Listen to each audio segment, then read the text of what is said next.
Mr. Gautam Adani's legal battle in America has been closely watched because it sits at an intersection of business, politics, investment, and US law.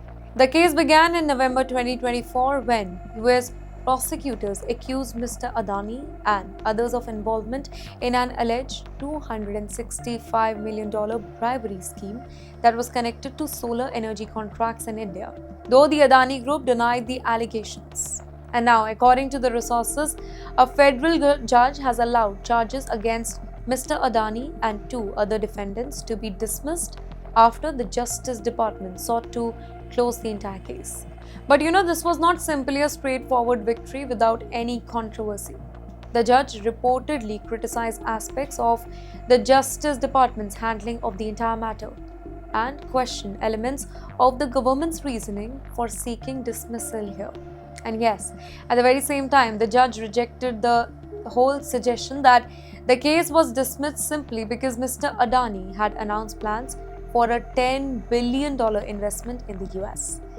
Wait, that distinction is extremely important because when one of India's biggest business groups, that group is involved, every move attracts attention. The original allegation involved a lot of money.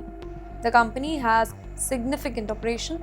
American investors have interests connected to the global businesses, and US prosecutors had taken the case very seriously, right, serious enough to bring criminal charges. So when the government seeks dismissal, people naturally ask why. Was it because of legal problem? Was there a problem with evidence? Was there a change in any sort of priority here? Was the case difficult to pursue, or was there some other consideration?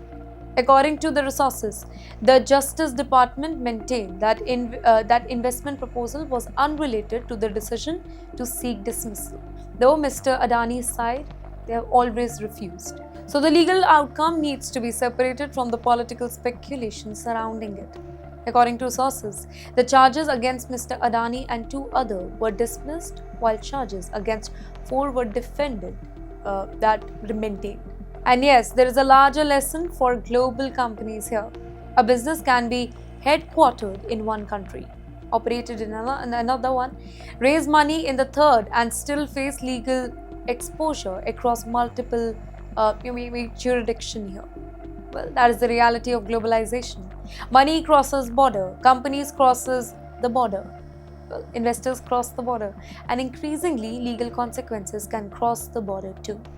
For Indian companies expanding into the US, this is an important reminder. The bigger the global footprint is, the more complicated the regulatory environment becomes.